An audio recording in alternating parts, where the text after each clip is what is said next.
by spreading accurate news using social media. They should not only be receivers, but should spread news that are accurate after analyzing and studying it, and spread it to the people so that people will know what is happening to their government. Thus, I am a Catholic and I'm doing it as a missionary work through social media. Magandang hapon po sa ating lahat. Good afternoon everyone. Assalamualaikum warahmatullahi wabarakatuh. Si Duterte nagipag-away kay Pacquiao dahil sa sinabi ni Pacquiao, ang corruption ngayon, grabe. Times 3. Mali po yun, Senator Manny. Baka times 10. Kita mo ito ngayon, ang headline. 169 billion in COVID funds unspent due to red tape.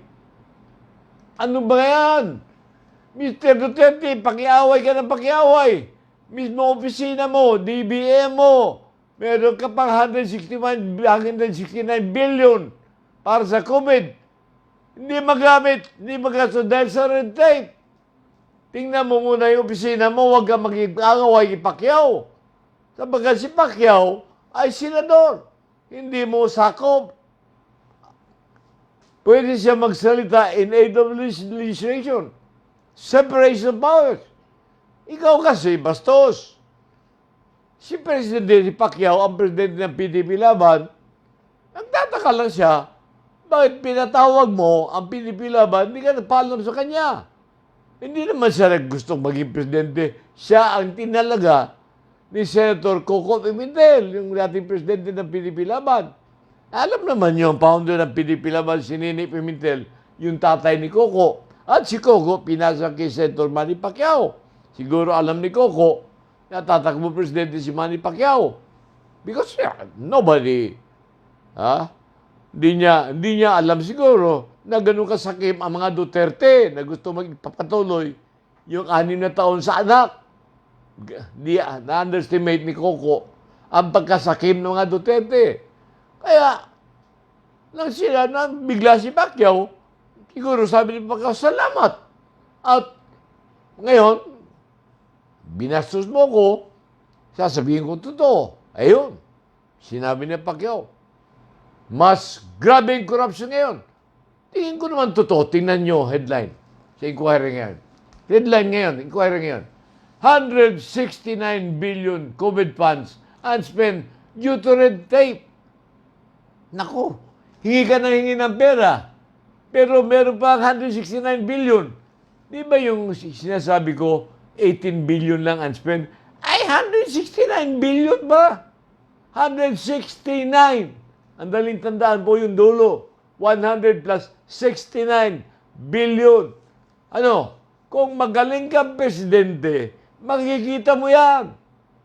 Pero wala kang focus dyan, nakikialam ka kay Manny Pacquiao na ayaw mo paalisin para, may boxing bout yung tao. Yung tao, pag manalo yan, kami mga ordinaryong tao, mga tindero, mga ordinaryong mangingisda, mambababoy, mga tinderos palengke, tricycle driver, tinan yung Pilipinas. Pag nagipag-away si Pacquiao, lahat nakapokus television, nanonood. Because we are proud of him as a boxer. Kaya ngayon, sinasabi mong,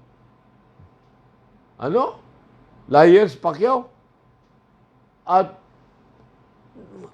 siguro nakalimutan na ni Duterte.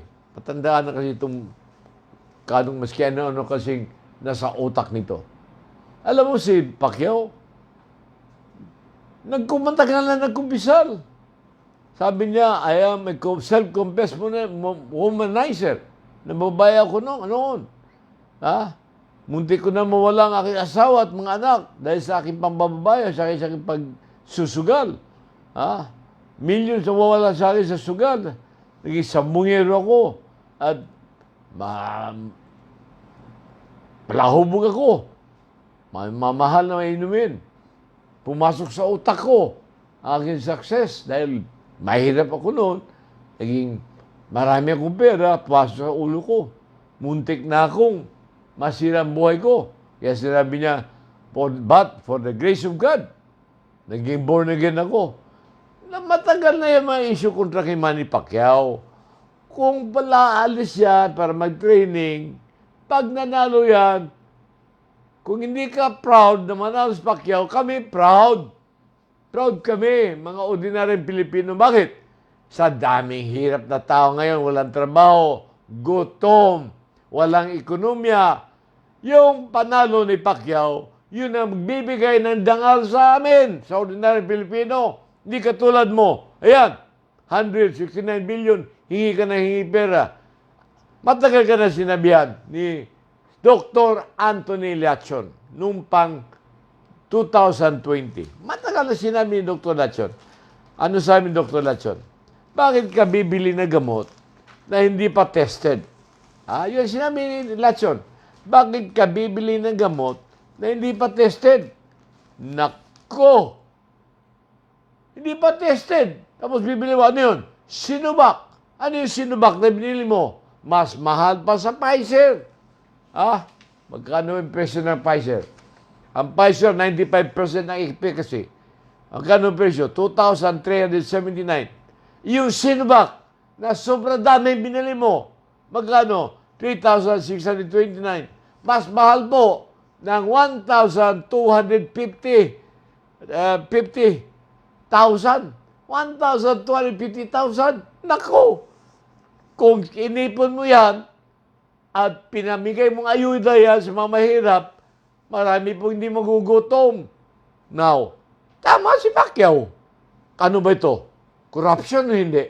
Bakit ka bibili ng gamot hindi epektibo at mas mahal? Yan. Ano na pala natin ngayon? As of yesterday, 1,418,337 na infected. At ilan namatay? 24,797. Kailan mo ba bibili na matinong gamot? Mr. Duterte, tingnan mo Vietnam. Pag narinig nilang sinarado ang Wuhan, sinarado din nila ang Vietnam. Pero kay ikaw, sasampalin mo. Ito ngayon, yung Vulcan Taal, nung unang pumutok sa'yo, ihian mo raw. Ngayon lalagyan mo ng takip. Ikaw ang dapat itakip dyan. Daldal ka na daldal. Imbis na magsalita ka ng matino, panay kaloko ang ginagawa mo. Ayan, Vietnam, 81 lang patay. Cambodia, 628. Taiwan, 661. Ang kapwa mo, Pilipino, ilan namatay? 24,797. At hanggang ngayon, Sinovac pa rin ang pinapa-injection mong pilit. Bakit? Sapagkat sobrang dami. Maski sa kayo magpunta sa Metro Manila, maski sa Sinovac. Kaya sa Indonesia, lumabas itong isang araw, ilang doktor namatay na nakadalawang bakuna na Sinovac. Kapagkat sa sa European Union, hindi tinatanggap ang Sinovac. Hindi tinatanggap ang Sputnik. Ikaw lang ang tumatanggap niyan. Kaya ikaw, kung pupunta ka sa ICC, kasi kaso ka, malapit na, babakunahin ka rin, baka mamaya may dala kang virus. Babakunahan ka ng Moderna, Pfizer, Johnson. Malamang yan gagawin sa'yo. Kaya, yung asal mo, nabigla si Sito Beltran. Sabi ni Sagali, kasi sinabi ni Pacquiao, yung corruption yun, three times. 3 beses, grabe, sa nakang administrasyon. Mali ka, Mr. Pacquiao. Baka 10 times. Kita mo ito. May binigay na respirator. Binigay respirator. Ayan. Ang nagbigay, lusyutan. Ilan? 370 respirator donated. Asan? Nakatago doon sa DOH warehouse. Hirap na hirap tayo maghanap ng respirator. Tapos tinago ni Duki. Bakit? Ha? Ipambisigan mo to, Duterte. Bakit? Kasi daw, dapat di makipag-interact sa tobacco industry. Loko-loko ba kayo? Pandemya to, tapos donation tong respirator, tapos itatago nyo. Ayan ang kalokohan mo. Bago ka mag-away kay Manny Pacquiao, ayusin mo muna ang opisina mo. Bilhin mo, 169 billion hindi nagamit dahil sa red tape sa opisina mo. Sino ba pinakamataas na opisina? Official sa bansa. Who is the highest executive of this land? Rodrigo Roa Duterte. Hanggang kailan? Hanggang Hunyo, mga isang taon na lang. Less than 1 year. Di ba? 2022. So, kaninong responsibilidad to? Senate President? Hindi po. Sa iyo po ito. Siyang? Sa Korte Suprema? Hindi po. Sa iyo po to. Tatlo po ang malalaki ahensyang gobyerno. Executive. Sino under sa executive? Ang mga cabinet secretary. Sino boss? Duterte. Sino pang iba? Legislatura. Senador, congressman. Pabayaan mo ng Congress, karamihan yun, tuta. Mga tuta ni Duterte, pag sinabi Israel sa ABS-CBN, sarang agad, maski walang kasalanan. Pero mga senador, marami independent minded, katulad ni Manny Pacquiao. Pwede niyang ungkatin yan. Pwede niyang ungkatin yan. Katulad itong nabisto ngayon, NGCP. Ano yung NGCP? National Grid Corporation of the Philippines. Ano? Biruin mo entertainment and spending, PR, gumastos ng 4.4 billion. Naku! 4.4 billion! No. Isama pa natin itong mga ilang billion ba itong National Task Force na panay fake rebel return, sabi ni Pacquiao. Ilan to? 18 billion to. Naku! Yung sinuwakmak sa ilang billion yan, wala nakakalam yan. Utang pa yan. Sa PhilHealth, magkano ang hindi nababayar private sector? 28 billion. Yan ang tingnan mo, Mr. President.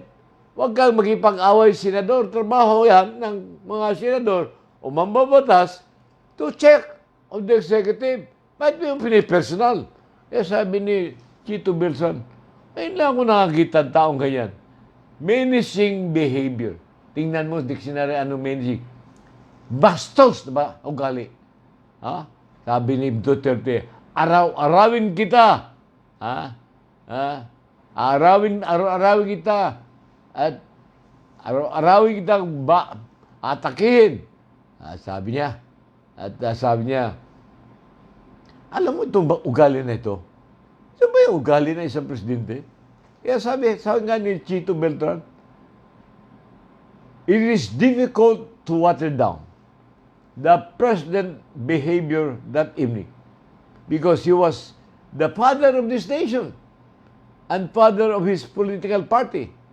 The sad part is that many Filipinos have bad or any barely good memories of the fathers, and what I saw and heard the president do is straight up the bitter truth. Naku, Duterte, yung mga mahihirap na hindi masyado napalapit sa kanang ama, o kaya yung mga single mother na hindi nakilala ka ng ama. Ikaw dapat ang ehemplo ng isang ama ng ating bansa sapagkat ikaw, you are the father of the nation, but you are not giving a good example. Ang tawag nga sa iyo ni Beltran, menacing behavior. Menacing behavior, ibig sabihin, pinakabastos na ugali. Bastos na ugali. Kaya, ikaw, sabi nga na Jesus Christ, sinabi niya, he who is without sin, let him cast the first stone. Ayan. He who has no sin has to cast the first stone. Sino yung walang kasalanan, siya mambato. Ikaw, mula pa ng mayor ka, ilan na namatay? Kasama po yan sa report yung crime against humanity na sinampa sa iyo. Yung Davao Death Squad mo. Ngayon, tinawag mo ang Davao, Duterte diehard supporter. Sinama yung mayor ka pa sa kaso mo. Plus itong hanggang 2019, estimate is a maximum of 30,000. Hindi pa kasama yung mga pinatay ng vigilantes mga 20,000. Sino yung mga vigilantes? Yung mga nauto na pag hindi nyo kaya patayin, pag hindi kaya nyo patay, kayo na pumatay. Ako bahala. Yun po ang mga vigilantes. Kaya, yan na naman siyang sinabi ngayon bago. Sinabi niya, armasan ang mga taga-baryo. Ay nag-react ang mga mismo cabinet secretary niya. Kasi sabi ni Justice Minardo Guevara, the PNP is capable enough to protect the people. Armed volunteers can turn into dangerous vigilantes. Secretary of Justice niya to. Can turn into dangerous vigilantes. Naku, ito. Sabi nga ni former Armed Forces General Edilberto Adan, anti-crime volunteers needs rethinking. No number of civilians or type of weapons was detained. It is dangerous nonetheless because it is indiscriminate. A gun in the hands of a wrong person is one too many. A gun in the hands of a wrong person is one too many. Ayun, sinabi ni General Adan. Ano pa? Di ba? Dahil sa dami namatay, maraming dinismantle ng mga private army. Tapos ngayon, ikaw, gusto mo armasan mga vigilantes. Ano to? Para sa eleksyon 2022, para manalo ka sa kaanak mo. Pero alam mo, kasi sabi ito sa newspaper, si Manny daw, gusto niya Vice President niya si Lacson. Alam mo si Lacson, pag tumatakbo yan, para name recall lang. Kung ako kay Manny Pacquiao, kukunin kong Vice President si Coco Pimentel. Sapagkat, total ang Vice President si Rudy Duterte, ama. Ang Presidente Sara Duterte, puros taga Mindanao. Nilabanan din nila. Mindanao. Siya, Presidente, ang i-vice niya si Coco Pimentel, Cagayan de Oro. Pareho taga Mindanao. Yun ang, kung gusto, hindi Duterte siya mag-vice. Sara Duterte, ang Presidente, ganun din namin gawa ni Manny Pacquiao. Total, decidido naman siya. Tumakbo sa Presidente, i-vice niya si Coco Pimentel. Para Mindanao versus Mindanao. Bahala na iba kung sinong gustong tumakbo. Labanan mo, Pacquiao. Total, ito pinagsasabi mo. Nako, itong Bureau of Customs shabu shipment. Alam na natin lahat yan. Sinong may utak niyan. Yung drug crime, war niya against drug, kalokohan yan. Yung Peter Lim, sabi, wala na, nasa Interpol na 2019. Yun ang pinakamalapit supporter ni Duterte. Pag mainit yan, andun yan sa Davao, sabi ng taga Cebu. Yan. Ilan tinilada yun? Panahon ni Pailon, 6 tons. Panahon ni Peña, 10 tons. Ito nilada yan. Dadaan sa Bureau of Customs. Sa panahon mo lang yan nangyari. Ang Cebu dumadaan sa Bureau of Customs. Kaya anong problema natin? Pandemya. Hindi pa bumabalik ekonomiya. Ayun, 169 billion. Unused, unspent, due to red tape. Sino ba ang presidente? Saan bang under DBM? Ikaw ang presidente. Ikaw ang magtrabaho, hindi si Manny. Pabayaan mo na si Manny mag-practice para manalo.